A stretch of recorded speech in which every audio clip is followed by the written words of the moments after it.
Hey, good morning. Episode 344. Hey, So, we're which I think back is, again. I don't know. I went through trying to pull something. I said it had it dated on the 14th. I think is what I used last week. I forgot to change that. Oh, So I changed the date this week. It don't matter. Yeah. that's all good. All our fans really know. All 8 of them. It's Wednesday. That's all we have to know. Yeah, yeah. Yeah. So how you doing? I feel fine. I just can't, the voice is still acting up. It comes and goes. Of course, when you spend like half the weekend talking all the time. So Yeah. I was at the Great Lakes Comic Expo. We had a good time. Got to see a lot Yeah. of people, and Excellent. Scott came out, had breakfast with us, which was nice. So Yep. It was very good. Nice to yeah, catch up with people, see everyone. So good time. yep. And then I was back to work on Sunday and getting ready to head out of town this weekend for Hall of Heroes in Elkhart, Indiana. Yeah. I'll be down there this weekend. Is this your first time doing Hall of Heroes? No, I did it a couple years ago. It's Okay. a fun show. It's a Yeah. good little show. They do a 2-day show, and so definitely looking forward to that. And then hanging out with Kevin again. And then in about 3 weeks, we'll be heading down to Indianapolis for Indiana Comic Con. So I got a Excellent. block of shows, then I got a gap, and then Motor City, and then a gap, and then San Diego, and then August is Tampa. And Yeah. I got into Cincinnati for October. So not tons of shows for you to find the Bardstone team this year just because of how everything falls. Yep. But we'll let you know if any updates, any changes. The guy from Capital City up in Lansing hit me up. I said I can't do it. It's the weekend before San Diego, so Yeah. it just doesn't fall right there. So, but yeah, so let's knock out some ad reads real quick. Lawrence Family Chiropractic Center PC, located in Belleville, Michigan, and Dexter, Michigan, and they take great pride in providing the finest chiropractic care to each and every patient. Offering on-site digital X-rays, massage therapy. They still got that going on actually. Plus all kinds of new rehab stuff. I was in the Belleville location just for a moment the other day and doing a lot of different stuff. So give them a call. Tell them what's going on. See what they can do for you. They besides just normal chiropractic care, they're adding a lot of other services. So I'd give them a call and talk to them about what's available now. So just check out Loringer Family Chiropractic Center online at LoringerFamilyChiropractic.com. Give them a call, 734-697-4244. You can find them on Facebook at Loringer Family Chiropractic Center, PC. Awesome. And we got Team Titans Real Estate. You know who we are. I'm not giving the normal spiel right now, but if you have real estate, give us a call. Real estate season's coming soon. What I want to talk about is our Kickstarter. So as you know, we also have Bardstone Publishing, and I just posted the links in there in the comments. So we hit the minimum funding goal. We're moving forward on that. So everything's a go. There's no risk. There's only 6 days left, which is coming quickly. Yeah. So get in there, get your pledges in before it's over. We got a lot of great products. We got 4 variant covers for the soft cover. We have a hardcover edition as well. So choose your reward level here. There's the different options. And then in your add-on menu, you can then customize your rewards by adding to it. So we have past issues available, different Bardstone merch available as well. So, merch. So a lot there. Go check it out. And then be sure to share the link with your friends as well. That's how we can spread the word most efficiently. Exactly. And Scott brought us some artist proofs of the hardcover, softcover. They look fantastic. So yeah, I'm so excited for them. And I can't wait to get this into everybody's hands because it's a top-notch product. Very good. Yep. And a little note for next week's show, we're going to have Randy Zimmerman joining us. That's right. He's going to be on for the entire hour. He's got a Kickstarter launching too, so we'll be talking about that. He's doing a public domain story of Conan, and they've been illustrating that, so it's going to be interesting to see how it looks and talk to him about all that. And catch up a little more with Randy. I got to see him over the weekend, and it's always great to see Randy. And his brother Kurt was out too, which was awesome to see too. So, yeah, Randy. If you don't know who Randy is, he has a rich history in the comic book industry. He has crossed paths with so many people, and he's kind of like how I see him as like the comic industry historian. He seems to know the backstory. Yes. Either he himself has personally been involved in some famous backstory, or he knows of the person personally. Yeah. So he always seems to know everything there is about behind the scenes. So Hawkins is done getting some cuddles. So Yeah, and as like really in Michigan comic history, especially since the independent comic rush of the '80s, Randy was at the forefront there with Arrow, along with Gary Reed and Caliber. I mean, those guys, along with several others, were all instrumental in working there. But definitely, Randy uh, is one of the foremost guys in the industry that people around the country may not know exactly who he is, but once they find out what he worked on, like, oh yeah, we remember Caliber, we remember Arrow, we remember all that stuff that he's done over the years. So Yeah. definitely, look forward to having him back on. And Randy runs his own shows too. So uh, I know he does one on Fridays and Sundays. Fridays, I think, is at 5 a.m., but you can probably find him online. So look up Mhm. Randy's through Facebook, and that's where they do videos, just like what we do here with StreamYard. So Yep. great stuff. Like he was one that turned us on the StreamYard in the first place. So it's great. Awesome. It's exciting. So I was talking to Scott before we got on about this new AI stuff. Tyler Perry announced last week that he's holding off building his new $800 million studio. Now, this is, I think, is very important because that's a lot of jobs that aren't going to happen right now for him, just in the construction aspect of it, let alone everything that happened going forward, because of this new AI. I was thought I'd bring it up and share it that they're doing called Sora, SORA, and through prompts it can generate video. So this is some samples. The one that gets me is this one here. I like this one the best to show off is historical footage of California gold rush. And see if I can get it going playing here. So let me just relaunch it and see what it brings back up. There we go. Okay. But it's like you just put a prompt in and it generates the entire video. Yeah, so there's no 3D elements that you created for this. There's no this is just you type in with words and it's creating this. Yeah, it says it starts off with like a static look, so just the black and white gray, and then starts filling it in and creating it from there. So this is look at that. I mean, this is like camera angle smooth. This is a town in the gold rush. Of course, this is quite a dense town for the gold rush. So, but of course, the basic prompt strictly is just historical footage of California during the gold rush. So for a studio like Tyler Perry's to create this, you would have to hire numerous carpenters, electricians, and different things to create the town. Yep. And then you would have to hire a helicopter and a cameraman or even a drone now to fly through to get the footage. If you want CGI, you have to hire a team of people to create all the models. But now a 12-year-old can just type in Western town, fly through. 30 seconds later, hour later, however long it takes to generate this, boom. And I was reading a little bit onto the capabilities of it. You'll be able to take a photograph and prompt it to create video from that. It's there's a lot of interesting capabilities. I mean, it's going to change the world. The thing about it though is they're having it tested right now, and this is the scary part to me is, the controlling on what is defined as different things. They're going to define what is hate speech, things like that, and what is not hate speech. And there should be some things in there, but the problem with trying to control stuff like that is there's always going to be workarounds. There's always different things. And it can be something where you say, hey, I think Scott and I were talking, you try to create some Vikings and it doesn't create the right Vikings. Right. It decides how the Vikings should look based upon the pre-programmed rules of diversity. And even hate speech. It's been proven what hate speech is defined as. It's anything that a certain party doesn't like. The last 4 years has been proof of that, where they want to penalize people, even take away your jobs just simply for disagreeing. I mean, it's crazy. It's there should be no limits on it.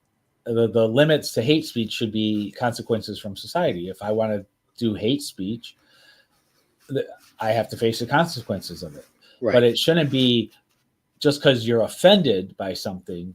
Our Constitution is written very carefully there is no right to not be offended.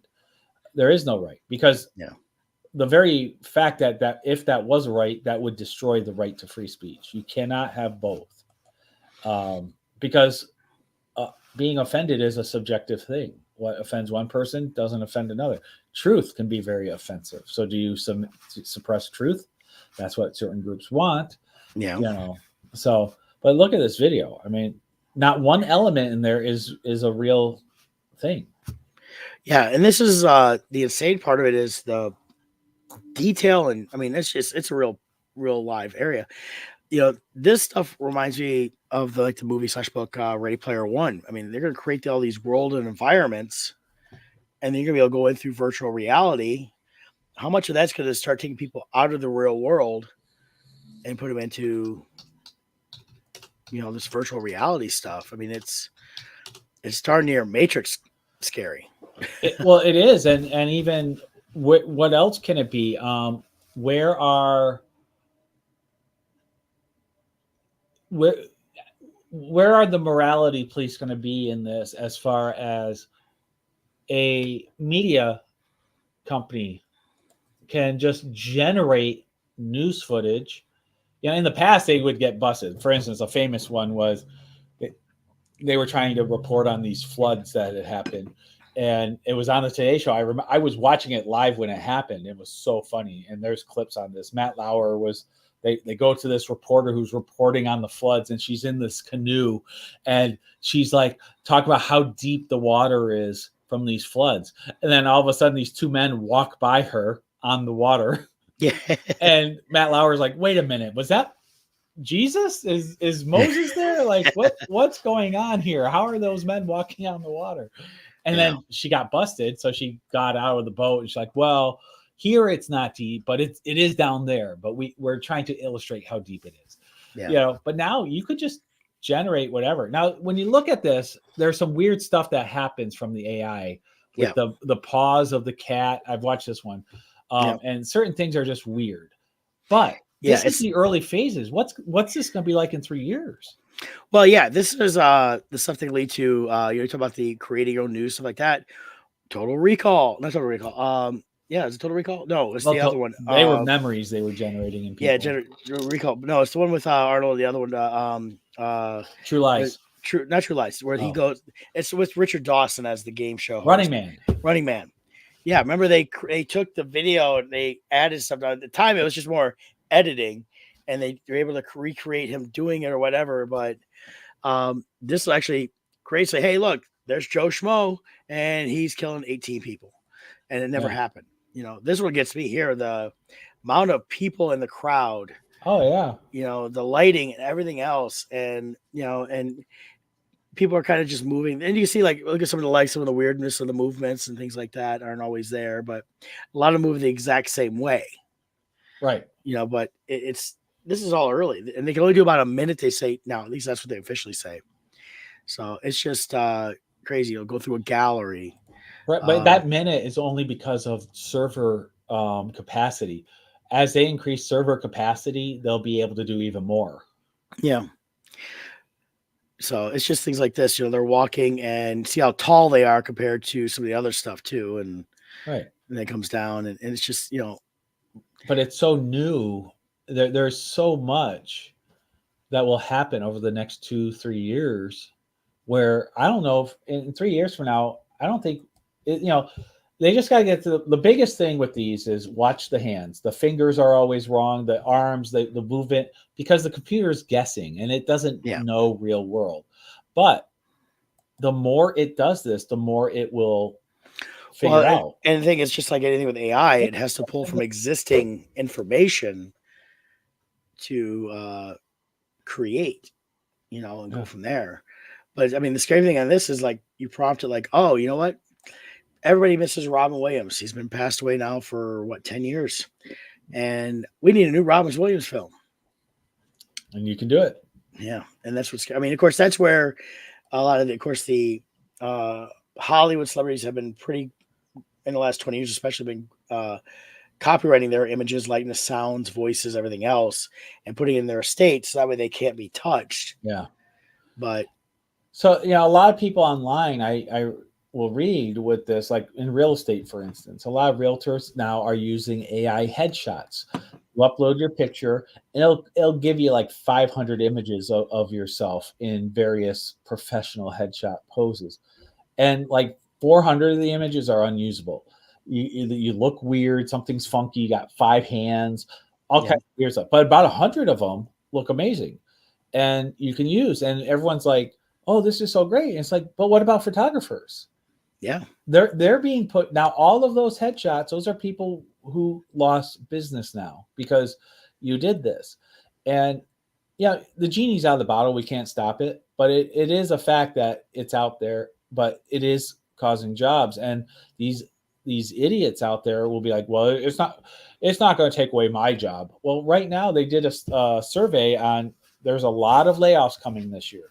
Yeah. And 4 out of every 10 layoffs, companies were reporting AI was a factor in 4 out of 10 layoffs that are coming up this year.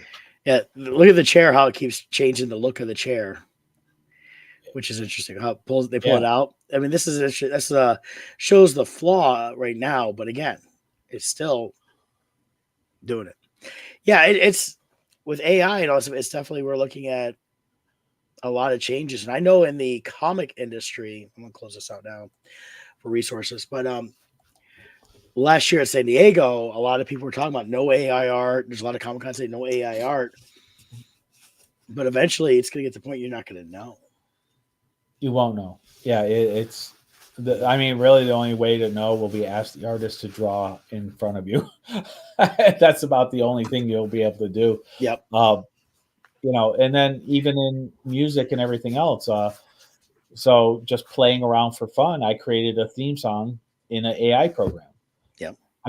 I was just testing the boundaries. Like, well, how does this work? I know nothing. Like, a friend of mine who uses AI very intensely, he has been like round the clock learning it, and he can do insane stuff with AI now. For myself though, it's he's like, go check this out. So I went in, I just typed Crimson Shadows, horror story, vampires, streets of London. That's all I typed. Literally 30 seconds to a minute later. Oh, and I said intense hard rock as the type of music. It gave me like 5 different options. I listened to each. It sounds like an 80s rock band jamming this out. And it's like, I didn't hire a writer. I didn't hire a singer or a band. I didn't have to have a producer to put it together. Yeah. Literally 30 seconds to a minute later, I had a song. I'm just like, this is just insanity. It's, Yeah. So where does it stop, I guess? Especially since AI is soon going to be at the point where AI can generate AI. So we won't even need the person typing pretty soon. Yeah. It's just going to do its own. Well, and that's the thing about it. It's just like everything. It's not going to go away. Here, I want to show you this too. This is how it's being used for comics. Let me pull up this. This is an AI generated comic book. And people can say they're going to boycott AI all they want, but Brent and I know the consumer doesn't care. Yeah. They want their instant fix. It's like candy in the checkout aisle. The consumer just wants a fix. They really don't care about our talent level. They just want to know, do they like what they see? This here is a 100% AI generated comic book. Look at this. Now, the hardest part about AI imagery this way is getting consistency. Yeah. And it's getting better and better at consistency, but it still has a ways to go. Like, for instance, here, he has tattoos on his arms, but then in this image, he doesn't. In another image, it looked like it was on both arms. So there's inconsistencies. Yeah. But look at this. Well, as they learn to that's just crazy. Create a character and then have that character model right an AI and then dictate what happens with the characters. It'll take those existing models and manipulate from there. Yeah. So like current AI tends to go out into the World Wide Web and just grab things and bring it together. Yeah. Now that's where certain copyright issues are coming up, but the database is becoming big enough and the user base is becoming big enough. They can start creating sub libraries. So if I understand it correctly, because I've just looked at it briefly, in these more powerful AI softwares, I'll be able to create my own image library that is distinct to me. So other AI users wouldn't get my character. So I could draw out all my characters, put them in this library that is personal to Crimson Shadows, let's say. Yeah. And then the AI would feed off of my images. So there's no copyright issue because I'm using my creations. Right. But I can then move forward and create all kinds of stuff using my characters, and like you were saying, you can create these scenes now, these environments. Yeah. So it would be consistent, Right. Adam, my good friend Tally here. It freaks him out. Lots of Yeah. remote jobs hiring now to assist making AI programs more useful. It definitely is scary in a lot of ways. It is a tool that eventually I think more people will use. But my thing would be, and this is what you just mentioned, you have your own database. You create your own products that you upload in there to work with and manipulating those. Basically just like we do with modeling for animation, you 3D model it, and from there you can do what you want with it within your animation programs. And a lot of the animation programs, you tell it to basically go from here to here. I played around with some of those, and you're not actually making it walk individually. You say walk from here to here, and it knows to do that already. And this program's 20 years old, right? So going to AI though, if you had just the character, you say, okay, upload your story and say this is a story I want, and it can create a comic book, a half-hour animated program, whatever. Now the problem with that is, again, wipes out jobs. Well, it also wipes out the uniqueness of like right now, before the barrier to entry was studios. Yeah. It was so expensive for everything. Studios were the only way in. So you had to woo a studio to accept your work and to hire you in. Then the technology took that power away from studios and started making it where, like someone like us, to independently publish our own comics the way we do, you would have to do print runs of 1 million to make it cheap enough to sell. Yeah. We don't need that now. We can do everything ourselves. We have, between all of our different equipments and stuff, we can create a whole comic book now. Yeah. And publish ourselves. Well, now it's getting to the point where the next generation, they're not even, but for us to publish a comic, we still need an artist, a writer, colorist, letterer. We still need that part. But now it's getting to the point where a single person, all these people who love to post like fan fiction, you can now create a whole movie, a fan fiction film, create your own universe of the characters you love, and never ever have to. I don't have to find somebody who I am a fan of. I can just write my own fan fiction. Right. Well, and that's where we're going to run into a lot of interesting legal issues as people start to do that. I mean, we've already run into different stuff over the years with people just with fan art. Or even posting fan stories. They are even doing fan films themselves where they've run into legal issues. But if you could say, oh, I don't like any Star Wars coming out, so I'm going to tell it what I want, and it's going to create this whole movie behind it, and I can watch it and love it. And then if you share it, get it out there, same time, that's going to cause all these issues in that. So that's why a lot of these companies are doubling down on their copyright and trademarks. Yeah, I just don't think it'll matter, though. Probably won't. But at the same time, when we get to a certain point, are we even still going to be here? Is our AI going to take over and just wipe us all out? Terminator / Matrix style. This is like something like Star Wars, for instance. I can still tell a Star Wars story. Yeah, like Rebel Moon is a great example. It was a Star Wars story, but Zack Snyder just changed it up enough. And the thing is, I don't need someone like that to make characters for me, because AI will create cool enough characters for me to represent my own image. I might be inspired by Star Wars, but I can say, AI, give me a good name for this character. It'll tell me a name. AI, I want a samurai-looking space warrior. It'll give me all these different images, and I can pick and choose how to do it. And so, you know what I mean? Yeah. I mean, if we shut down AI, well, okay, the genie's out of the bottle. China will use AI, and I can just hire a Chinese company to make my thing then for pennies on the dollar. Yep. So, And of course, I think the other thing is, besides all the, just be able to do anything, is, are we going to get content overload? well, that's it. It's going to become so easy to make your own content. The creative arts are going to become worthless. There's going to be no incentive for someone like us to put. If you're a young person, what is your incentive to sacrifice thousands and thousands and thousands of hours to get better at a skill of drawing or creating? Yeah. If you can just push a button, and if you can get it for free, you're not going to pay for it. Well, if no one's paying for it, you're not going to make a living off it. And if you're not going to make a living off it, it's not worth the sacrifice to develop. And this is the scary part: is there is nothing more important to the fabric of civilization than artists. They convey ideas and thoughts and in a way that speaks to people. Well, now we're going to allow a pre-programmed AI consciousness to decide. Mm-hmm. And then if you try to create things that speak to a certain principle that the people who programmed it don't agree with, it will block you.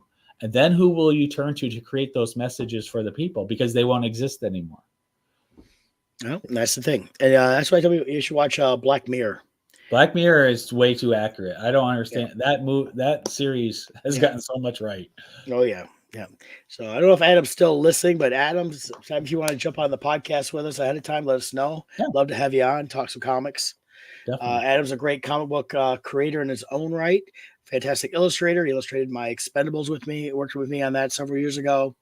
And really appreciate everything he did for me. And definitely check out Adam Talley's work. He's got a Kickstarter right now too. So look up Adam Talley Kickstarter and support that one as well as the Bardstone one too. So definitely check that out. So anytime. Awesome. Yeah. We're always on Wednesdays, Adam. So Bad Batch started last week. We'll switch gears a little bit. Talk some actual Star Wars and not just some AI Star Wars. Dropped 3 episodes last week. Scott, what did you think? Like that. It was a little slow start, but I think it was necessary. I think Filoni's really he took the time to really lay a foundation for what the larger story is for this season. Yeah. So I think it was worth it. So be patient and watch through it. I'm glad they released all 3 episodes together. Then this week is the 4th episode that came out. Absolutely loved it. So I'm excited to see where this story goes. Excellent. Yeah, me too. It's funny reading comments. People are like, "Oh, this sucks. This is crappy." I'm going, "Wait a minute. They dropped 3 episodes. You got to treat it like a 90-minute movie." And there was a lot of stuff they needed to set up to propel everything through the rest of this season towards the ending, because this is the final season. Yeah. And I really enjoyed it a lot. The characterization, I think they're beefing up the characters better in terms of who they are.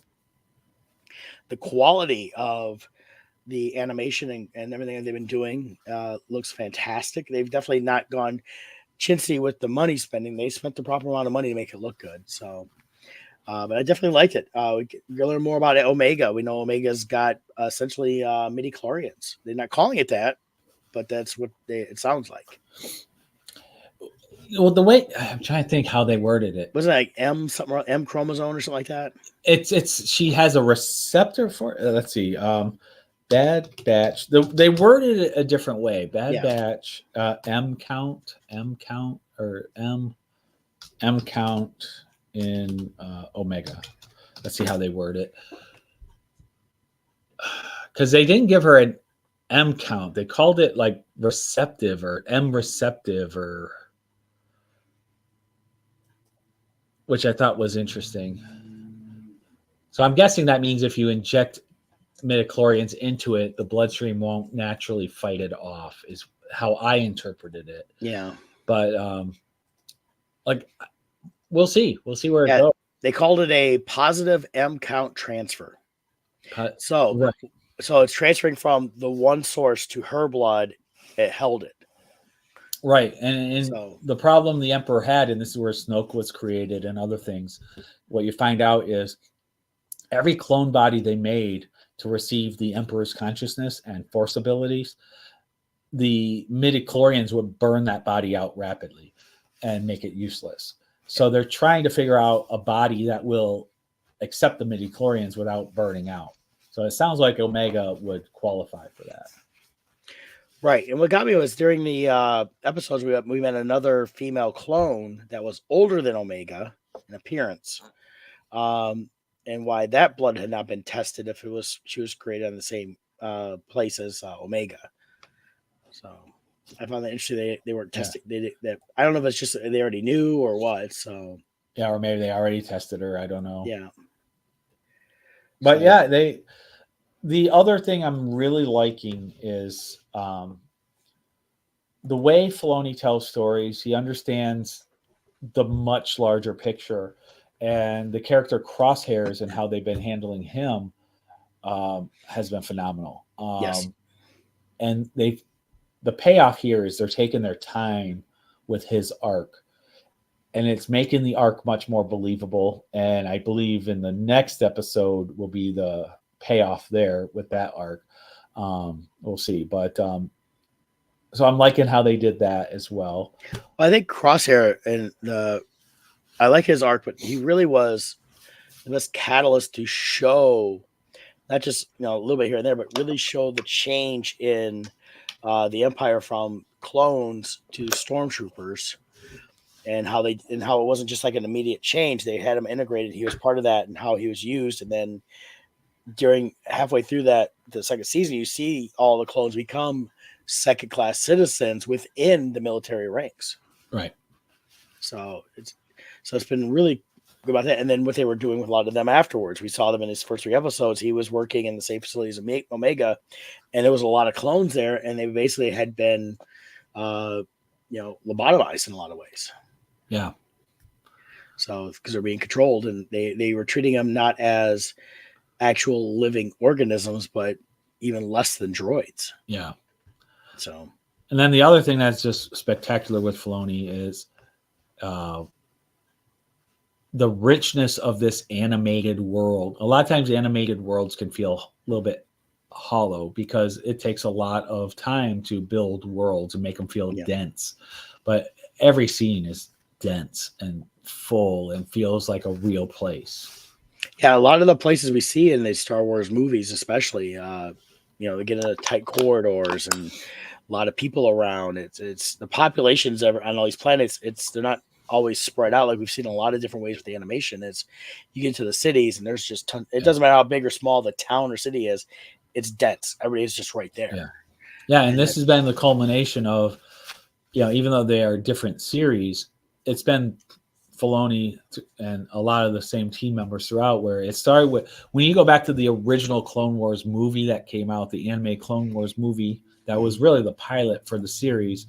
Those early in that first season, it was very sparse because it took so much computing power and modeling ability to create all of this. Yeah. But every season they kept building on it with the intention of, okay, this season is really a building block for the next and the next and the next. And they, by the end of the Clone Wars series, things were getting very full and dense. And now by the end of Bad Batch here, it just feels like such high quality that they put into this. Well, it's been 16 years since the original Clone Wars animated movie. Yeah. And it's not the Jenny Tartakovsky shorts they were doing. This is the actual 3. It was the 3 episodes they put together. But yeah, so you think about that. Think about the, so that's, that's 16 years of, the technology increasing, getting better every year. And you see that in the Pixar movies. Pixar movies, in a lot of ways, it's not even, they try to sell good stories. They've not done as well lately, in my opinion, but everything with the Pixar is, every movie, they always have some new technology introduced. It could be the way the hair moves, water moves, elements around you, different things like that. So the quality of animation, you go back just looking at Pixar is the easiest way to do it. You see from A Bug's Life to Soul, the amount of difference in all the quality they did in that 3D animation. And of course, in Clone Wars, it got better in each episode. Then they came out with Rebels. Rebels took it even further. Bad Batch has got to go on even further than that. So, yeah, just fantastic stuff. So, really excited about the season. We got a new episode dropped today. We can talk a little bit about tomorrow or next week. Well, probably not next week. We'll talk about it in a couple weeks. But definitely check it out on Disney Plus. It's I think it's gonna be some of the best Star Wars we'll see until Filoni does his movie. Yeah, I am curious to see what is the future here for Star Wars animation. Filoni is, like I said, we had Clone Wars, that Yep. became, then we had Rebels, then Bad Batch. So as Filoni has been moving up the ranks, though, in Star Wars, like I really hope he's still going to be involved on the animation side, and that we get another series. Mm-hmm. Usually we get a couple years off, and then a new series comes out. They seem to be like 3 to 5 year arcs. So we'll see where it goes, but I really hope this isn't the end of Filoni animation for Star Wars. Well, now he's kind of the overseeing all of Lucasfilm for Star Wars for story. Right. Even if he's not necessarily running those things, I'm hoping that he definitely keeps that going. Yeah. But yeah, I mean, but we've been fortunate enough since really Clone Wars to have a lot of really good animated Star Wars stories. So yeah, and they really are just, I can't say it enough. It's not just a cartoon. The writing is cinematic quality level. The themes that he addresses he sticks to the pure themes of family and the importance of family as Lucas wanted. Yeah. He worked under Lucas and mentored under him, and really understands the philosophy that is the essence of Star Wars. He gets it in there, and that's why every single project that Filoni works on is so well received by the fans. Right. So yeah. So I think it's about it for Bad Batch. Yeah. What's that? So we have the Sith Acolyte coming. Now that one Filoni's not part of, as far as I understand. This is a Kathleen Kennedy product, is my understanding. So I'll be curious to see where this goes. Right. It's. I think it's going to be on High Republic type stuff. So that's my understanding. And as far as the books go and stuff, the High Republic stuff doesn't seem to be. It doesn't interest me, and I'm a massive Star Wars fan. So, yeah. Let's see. Real quick, since Adam popped on real quick, if you still listen, I'm going to share his Kickstarter real quick. Just Pleasant Life is the name of his Kickstarter. This is for issues 2 and 3, but you can still get issue 1 through that as well. And he's about $374 shy of the goal. Check it out. It's a lot of fun. It's a slice of life type comic. This is his second iteration of this. I read his first one. I've got the first issue. Just a lot of fun. It's got some great rewards. So definitely check out that. And I'll drop a little thing in the stuff here. So there we go. So definitely check out Pleasant Life. Let's see. So I'm going to share this. Not sure if it's anything good in it, but so this is an interview with one of the actors in the Acolyte.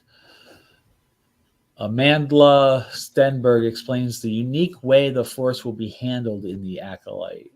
So this worries me already, because having Kathleen Kennedy as part of it, I'm sure the twisting of it is going to be agenda driven. Yeah. What Steinberg lays out is a time of peace during which people have some very specific notions of what the Force is. And this is taking place long before the era of Luke Skywalker and stuff. At this point in the timeline, the Jedi have a very fixed notion of what their power should represent. While the Hunger Games alum didn't specify what the viewpoint is, we may be able to surmise that the clan believes it should solely be used to better the Jedi Order. Of course, that's just an assumption on my part, but whatever the case. So they're speculating here. Let's see. But it is part of the High Republic era, which it marks a fresh start for the Star Wars franchise. No, it didn't. Nobody cared about it. it's no one ever talks about High Republic. No one cares. Yeah, I never hear anybody mention boo about it, other than if it comes up in a conversation for whatever reason. Nope, haven't seen it. Nope, garbage. Don't care to see it. Yeah. Nope. Here it says the series takes place near the end of that time period of the High Republic era and centers around a former Padawan who reunites with her master in an attempt to solve several crimes. From there, the two are confronted with some ever darker realities that exist within the galaxy. In addition to using the Force in a different way, the sci-fi offering will also feature a considerable amount of Jedi and will have a lack of blasters. Additionally, the Acolytes cast is stacked as Amandla Stenberg is joined by Squid Game's Lee Jung-jae, Logan's Daphne Keane, and Matrix's Carrie Ann Moss, and more. So, Have we seen a trailer for this yet, Pop? there was a leaked one that came out. Oh, okay, but not an official one yet. It was leaked from Star Wars Celebration. Okay. So it was an official trailer. I can put that on. Here it is here. There's always been something that pulls me to a true story. It's a story about what he Sutori to break down. So Charlie Burnett's Jedi gets some brief screen time where it's revealed that she has a yellow lightsaber. There are then gritty fight sequences that flashed on the screen as 8 Jedi is shown taking their lightsabers out while overlooking an unknown sight. And I gotta say, from the footage I saw in the trailer, the production quality of this looks absolutely... It says the trail... Okay. I've seen it before. I know it's out That's there. fine. But anyways, there is a leak out there if you look. We'll wait for an official drop by Star Wars to take a look. Oh, at the what's trailer this one? 3 months ago. The dark This is probably fake. Yeah, if it doesn't say Star Wars, it's a fake. Yeah, screen culture. This looks fake. Yeah. Yeah, that looks fake. So there is one out there though. You do see Carrie Ann Moss in it and the others. And it was shown at Star Wars Celebration, and somebody filmed it. Well, I knew they had done that. I was looking for an official release of a trailer. Yeah, not that, because I remember seeing a little bit of that, and it was grainy and crappy and everything else. So, but I want to see an official release, which would be because they did a teaser, is what they did there, and I'm looking for the full release. But so we'll see. If it has anything to do with the High Republic, I'm not excited about it because everything I read about that story is they weren't going to follow any particular Jedi. They're just kind of all over the place. So kind of like a lot of things, it's like they're just throwing crap on the wall and saying, well, you'll enjoy it as it runs down.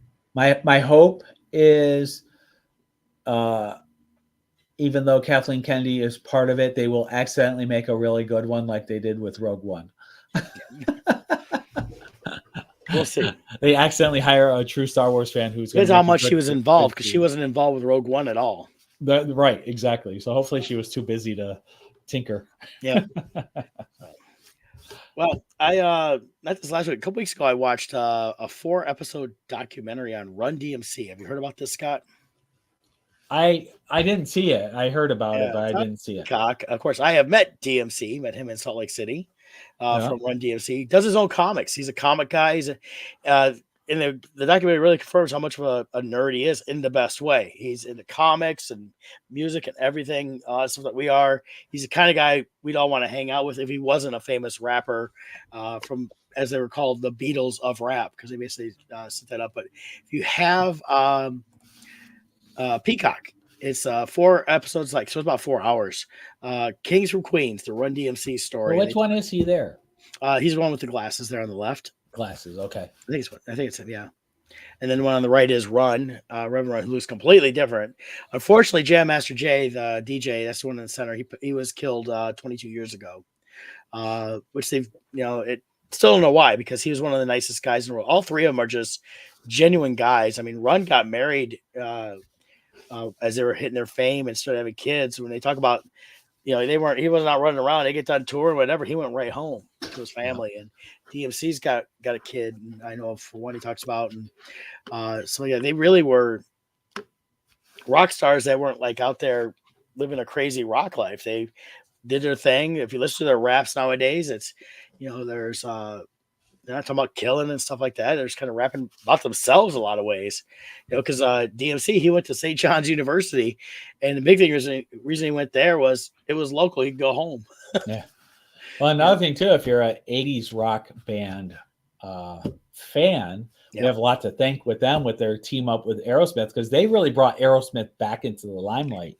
Yes. Run DMC was super hot at the time. Aerosmith was kind of on the way out in a way. And I've heard Steven Tyler talk about it, how this just really lit a fire back under the band and really gave us another 2 decades of Aerosmith. Yeah. Well, and that's the thing, is that they were still touring, still doing music, and they were still selling out venues. But this propelled them back up to arena rock status, which is where Rim DMC would have gone to. But yeah, they come out with, I believe it was their 3rd album when they did Walk This Way. Yeah. And they talk about it in this yesterday. It sounded like originally it was something that they weren't anyways really sure about. Right. Do we do this? Want to do this? I mean, Yeah, because I don't think anyone did a collaboration like that before, mixing rap and rock and roll that way, at least at that level. not at that level, but they always rock or rap in the '70s through the '80s, especially was sampling from Right. all those rock albums or different albums, things like that for the songs. So it was something that they had pulled different beats and things like that. There's another documentary on Netflix. It's a fictional historical fiction about the birth of rap, and it was done by Baz Luhrmann. The first segment, they call part one, was really good. Second one sucked, but basically they could end with the first one with the story because it follows Grandmaster Flash from the '70s with the birth of rap in New York, and of course with King of Queens or Kings from Queens here. Run's brother is Russell Simmons, who is like 8 years older than him, who is already, was working with different rap groups and stuff like that. So Run had worked with them and a few other guys. They talk about this and then they had their own and they just kind of did it. And DMC talks about he was kind of a shy guy and he just wasn't sure about it. He come in and he had his own rhymes. He had a book because he wrote all the time. He journaled, he had diaries and he wrote all kinds of stuff. And a lot of stuff he's doing, he was just reading what he had wrote as a rap and talking about, being a kid going to, St. John. So you listen to what he says, it's like, this isn't like, hard rap, but it was good rap. It was good storytelling, things like that within the rap. So the other thing with the Aerosmith crossover was, that was still the MTV era. And the video was just great. The way they incorporated both bands into the video. It was just so well done and a lot of fun song and things. So that was cool. Yeah, Run DMC was one of the first groups I really listened to that was rap, and I liked a lot of that '80s rap coming out because it was different. There was some really goofy stuff out there. Kevin and I were talking about he heard the John Wayne rap that they had. It was popular back in around '83, '84, and there was a guy rapping that sounded like John Wayne, and stuff like that. And of course, they launched like LL Cool J and things like that all came out, and so a lot of stuff was listened to. And of course, you couldn't listen to it any time on the radio. Most of it was on just the weekends at night. That's the only time a lot of radio stations would play it because hip hop hadn't really taken off mainstream. R&B is what got played in most of those type of stations, and then you got rock and everything else. But the R&B stations at night, like around 9 o'clock, I remember would switch over, and they'd have you'd have your local DJ on the radio station would spend them for like 3 hours. That's how I heard a lot of that stuff because I was just a teenager and I didn't have any money to buy any albums. But even if you're not huge into rap or anything else, really good documentary about creative guys that have worked hard their whole lives. And of course, they touch a little bit on Run becoming Reverend Run, and he still has a church. He leads a church there, I believe, in Queens still. So cool. So that's kind of a couple of things I've been watching lately. They did drop the next season of Halo, so I've been watching that a little bit. We finished the final season of The Crown. Okay, we enjoyed that. I thought they wrapped up the season well. They definitely, at the point in the Queen's life, they end at she had just turned roughly 80 or so. So they definitely, if they ever decide to, then want to come back in a few years, they could definitely pick up the series where it left off and show her later years. I mean, she lives to 96, and all the chaos and everything that goes on with the brother, Prince Harry and Meghan and Kate and William. So if they ever want to revisit this, there's definitely a lot of fodder out there that they could do another 2 to 4 seasons, depending what they want to cover. But so well done series, very well done. Like I said before, I'm not a Royals fan. I don't care much about them, but as a show, the costuming, the sets, everything, the writing, I thought was very well done. Excellent. So, did I talk about Bob Marley already? Yes, we talked about that last week. Yep. Okay, perfect. Yeah. Do you follow NCIS at all? No. Is Gibbs coming back? No.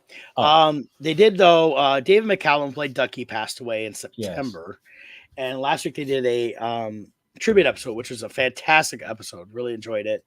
I thought it was a great tribute to the character Ducky. At the same time, gave a great tribute to Dave McCallum. But I wanted to share this because talking about rap, he's actually he'd done some albums in the '60s when he was at some of his peak back then when he was doing Man from Uncle, and he had an album come out and check see if you remember Isn't that this. funny? See if you remember this bit from a '90s rap album.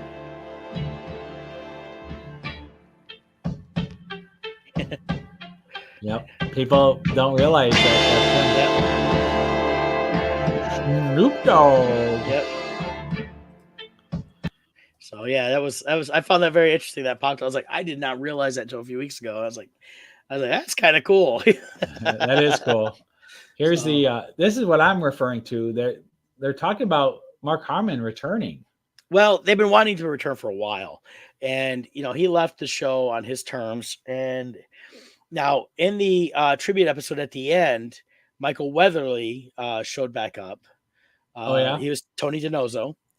And he looked good. He looked better than he did on Bull. Bull, he looked heavy. He looks like he's back in shape. I read a couple articles that were hinting he may be coming back a little bit, not in a permanent capacity, but I could see them.